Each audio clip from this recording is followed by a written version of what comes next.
الحمد لله والصلاة والسلام على رسول الله وعلى آله وأصحابه الأخيار الأماجد وعلى التابعين لهم بإحسان إلى يوم الدين. أما بعد، waxaynu ka soo hadlaynay nawaaqidul iimaan. iimaanka oo ah raasamaalkeena keliya ee ifkanaynu kala tegayno iyadoo aanu ina anfacayn haddaan iimaan jirin ehel iyo adduun iyo aqoon kale toona. waxa keliya qofku ku la jeclaabaya waa iimaanka. iimaanka allah inoo ilaaliyo wixii dhaawacaya ama qardoofo ku samaynaya qoomaya ama burinayada ayay tahay inaynu aada u ogaano. shacwadada iyo khuraafaadkeenu ka soo hadalay way islaasimaniyadii afkaarta baadilka ah dadka had iyo jeer wata. marka waxaa laga maarmaana inaynu macluumaad ka helo firqadaha laabay iyo fikirkooda qalloocan ee khuraafaadka xambaarsan. malihin dad muslim sheeganaya halala dagaalama ama hala weeraro, laakiin macluumaadku waa muhiim. waxaa laga yaabaa qofku markaanu macluumaad haynin qof saxanna mid khaldan inuu arko, qof khaldanna mid saxan inuu arko. sidaa daraaddeed cid walba waa in la gartaa waxa ay tahay si aada ula dhaqmi karto waxa weeye qofka aada ula dhaqmi karto. waxaa markaa kelmaddani ay ku saabsan tahay ama khudbadeennani shiicada iyo bal muctaqadaadkooda waxay aaminsan yihiin, iyadoo ay ka soo bixi doonto dad badan aragtiday ka qabeen inay iska beddesho. waxaa kalifaya inaynu wax ka sheegno taa hore way ahayd ilaashiga iimaanka. waxaa labaadoo jira inay si yaryar baryahan dambe markii adduunyadii magaalo ay noqotay maqsin keliya maqsin keliya laga wada hadlay cabra alinternet, dad badan oo aqoon-yahanka iyo da-yarta ah inay afkaartoodii iska qaataanba. walmaddu shiici fi lcaalam kaiir, haddana way sii siqayaan oo caalamka way kusii siqaan caalamulislaami siiba. adiga arkayo dee xarun weyn bay ka samaysteen muqdisho oo xarunta khumeyni la yidhaahdo. hay-adahoodii samafalka iyo dadkii ay isu guurinayeen iyo nikaaxulmutaca iyo wixii baa socda. halkanna sidoo kale shakhsiyaad waa lagu sheegayey,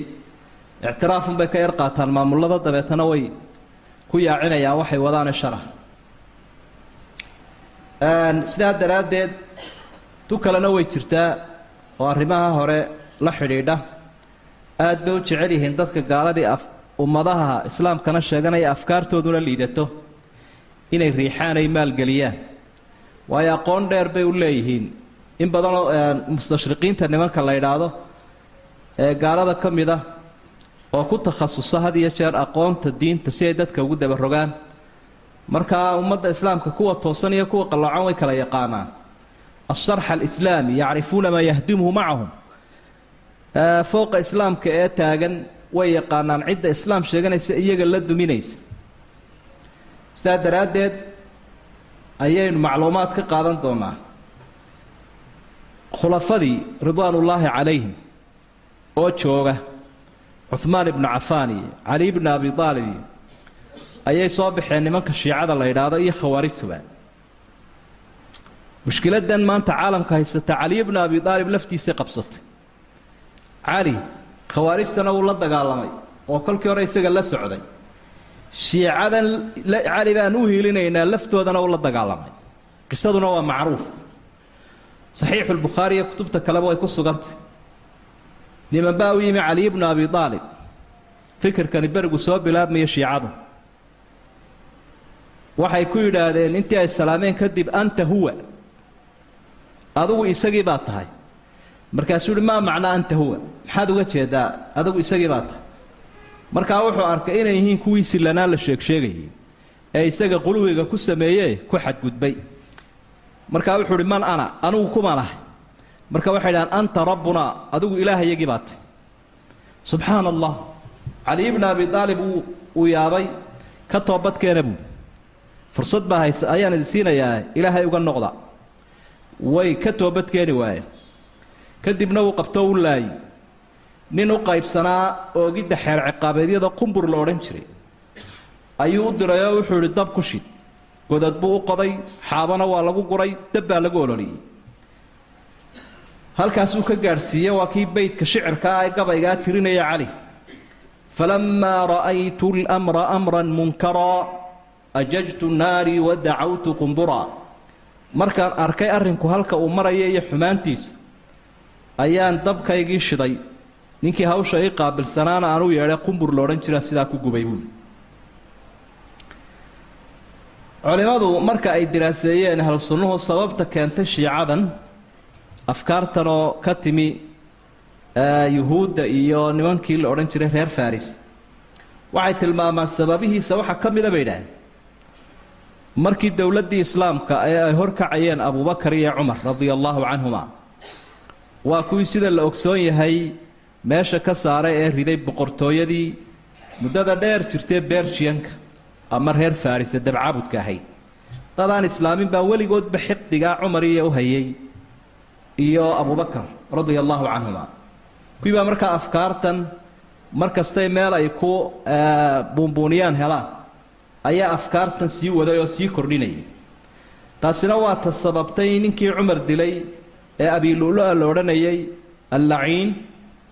in laga soo diro eeraan oo cumaroo mixraabka ku jira uu dilo waxyaabaha cajiibkaa waxaa ka mida ninkaa cumar dilay qubbad weyn buu ku leeyahay magaalo laydhaa kaashaan oo eeraan ku taalla haddadan geesi baa loo yaqaana haliyeeya waa dowladda islaamka sheeganaysa maalintii cumar la dilayna ciid bay ka tahay agtooda waxa markaa aynu u geli lahayn shiicada iyo aragtiyahooda iyadoo aan laga been sheegaynin maraajicdooda iyo kutubta caanka ah ee kutubta shiicada loo yaqaano mid walba kitaabku ku qoran yahay iyo safxadda uu ku qoran yahay iyo wadaadka sheegay la soo helayo waxay culimmadu yidhahdaan al-sunno marka ay ka warramayaan imaamu shacbi ayaa ka warramay oo waxau ihi ixdarhum uxadirukum min alraafida nimanka raafidada la idhaahda qaybaha shiicada waan idinka digayaa buui imaamu shacbi waa a'imadii waaweynaa taabiciinta ahaa ee asxaabta la kulmay muxadisiinta low kaanuu min addawaabi la kaanuu xumuran hadday noqon lahaayeen xayawaan dameeray noqon lahaayeen buui kuwa ugu liita walow kaanuu min aduyuuri la kaanuu raqaman hadday shimbiraha noqon lahaayeenna bahasha xunshada la idhaahdo ayay noqon lahayen xunshada waa ta ugu yar baliidsan baa la ama ugu liidata lam yadkhuluu alislaama ragbatan walaa rahbatan walaakin maqtan liahli lislaami wa bagyan calayhim qad xaraqahum caliyun binnaar wa nafaahum ila lbuldaan jacaylay jeceliin islaamka umay soo geline kala kaxayn bay u soo galeen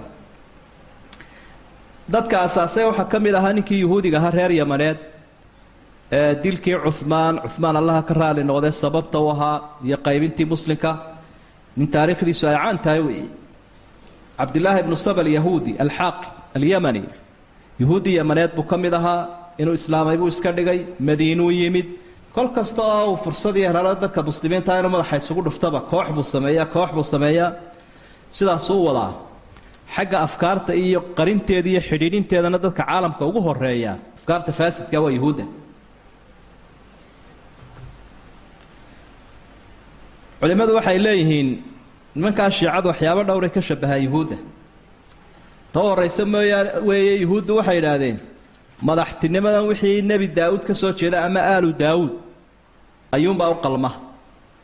raafidaduna waxay idhaahdeen alimaamiya wixii ka soo jeeda cali ee ku abtirsadunbaa ummadda madax u noqon karaa yuhuuddu waxay idhaahdeen jihaad ma jiro ilaa masiixu dajaal ninka la ydhaha u soo baxo raafidaduna waxay idhahdeen ilaa mahdiga aynu sugaynaa uu yimaado ma jiro wax jihaad la yidhaahdaaba oo inay muslimka un la dagaalamaan mooye jihaad gaala agtooda ma jiro yuhuuddu salaada way dib dhigaan ilaa xidiguha ay isku darmaan raafidaduna waa la yaqaanaa wakhtiga ay dadku tukadaan muslimiintii ma tukadaan maqribka cishaa'igay duldhigaan yuhuuddu waxay beddeleen towraad nimankan la yidhaha shiicaduna qur-aanka kariimkaa way beddeleen waynu tusaalayaashaynu soo qaadan doonaa xayawaanada xalaasha ah qaar baanay cuni jirin yuhuuddu sida la ogsoon yahay shiicaduna waa saas oo kale waxyaaba nusuustu ay xalaalaynayso oo ugaadha iyo qaybo dhan oo ka mid ah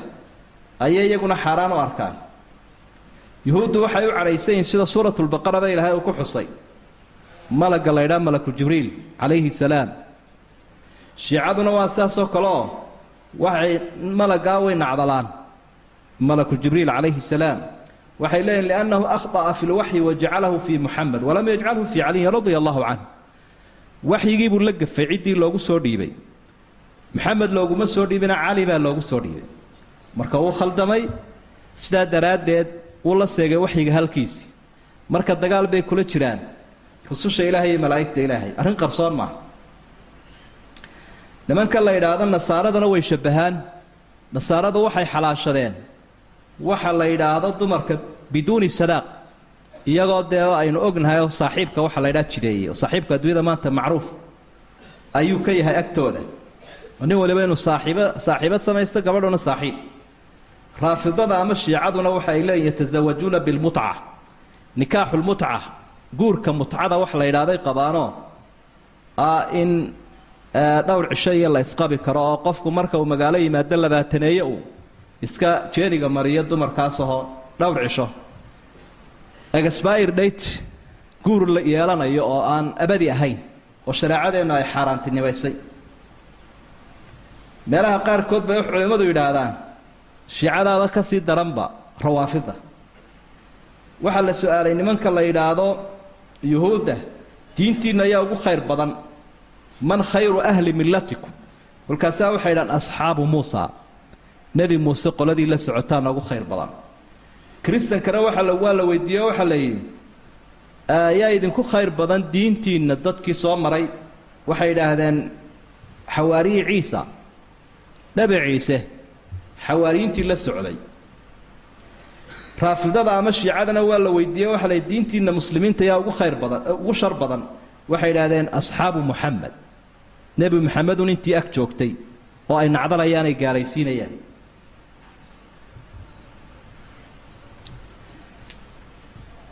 shiicada cadadkooda marka loo eego dadka muslimiinta ah waa 10% ama 13%, 154 milyan ilaa 200 milyan ayaa lagu qiyaasa halka muslimku bilyan iyo 700 milyan meelaha ugu dhawaanay yihiin macnaha waxaad arkaysaa iyagoo yaroo cadadkoodu uu yar yahay in haddana gaaladu ay dabada ka riixayaan oo ay buunbuuninayaan shiicada afkaartooda ayaynu wadnay waa ashaddu nnaasi cadaawatan liummati lislaam waduwali lislaamiya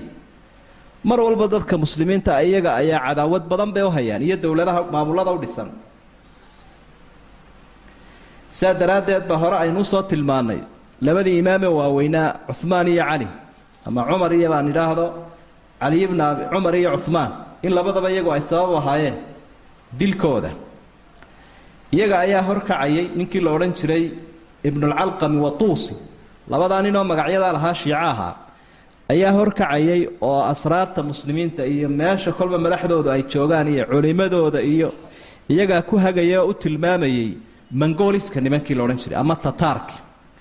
tataarkii nimankii ka soo duulay bariga qarniyadii dhexe markii ay soo weerareen muslimiintii iyo xaruntoodii baqhdaad ee dowladdii islaamka ay rideen dadka muslimiintana 1 milyan oo qof bay ku dileen baqhdaad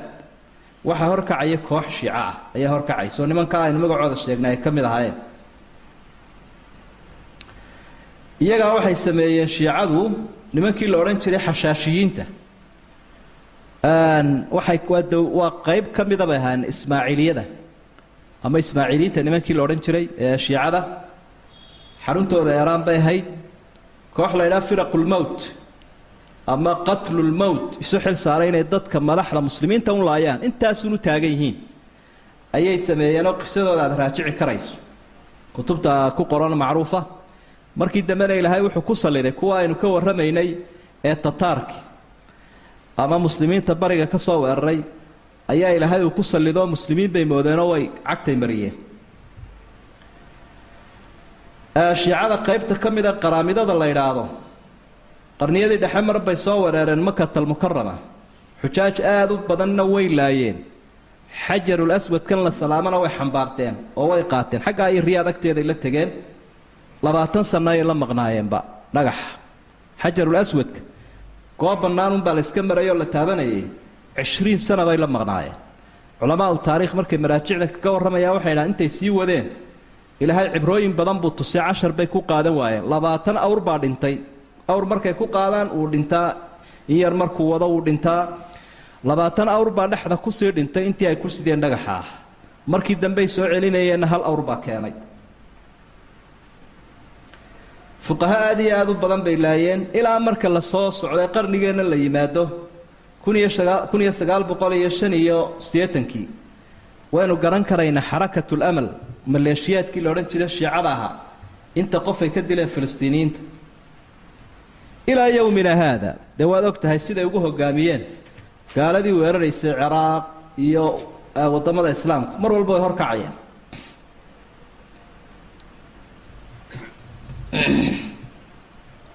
shiicadu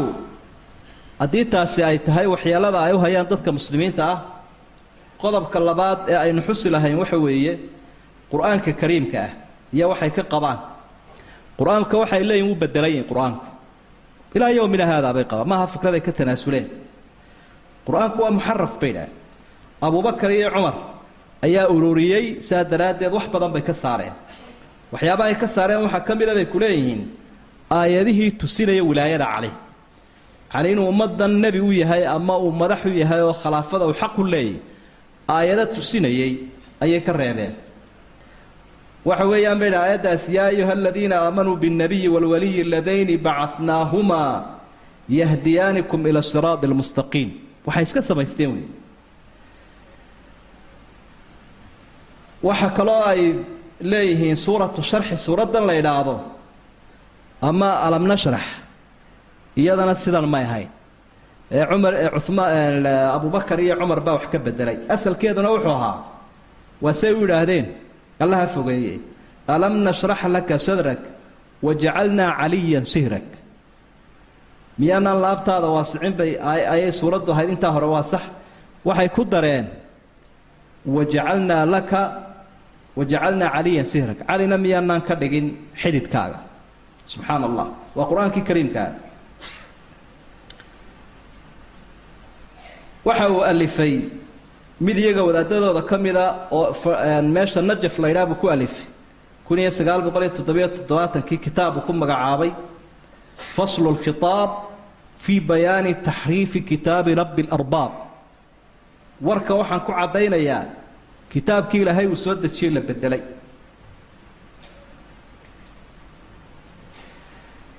qarniyadii dhexe waxaa la dooday caalimkii weynaaye andalus deganaan jiray ibnu xasam la odhan jiray faqiihii weynaa ayaa waxaa la dooday nin nasaaradii ama kiristankii halkaa joogay ka mid ah ibnu xasam baa wuxuu ku yidhi waxba ha ila doodin diintiinna ama qur-aankiinu wuu bedelan yahay sida annagaba kitaabka injiil aada u sheegaysa in la bedelay idinkana qur-aankiinu wuu bedelan yahay kamaa qaalat shiica siday nimanka shiicaduba yidhaahdeen ibnu xasamna warkii wuu soo warwariyo waxau ihi faradda calayhi ibnu xasam biana ashiicata laysuu cindana muslimiin wuxuu ihi waxba kuwa hay daliishana annaga agteeda muslimiinba maaha shiicadu aragtiyahoodii iyo afkaartooda runtii aad bay u badan yihiin waktiguna wuu inagu dheeranaya waxaan jecelahay si aanay khudbadduna inoogu dheeraan qaybaha dambe inaynu sii wadno iyada oo aynu maaragtay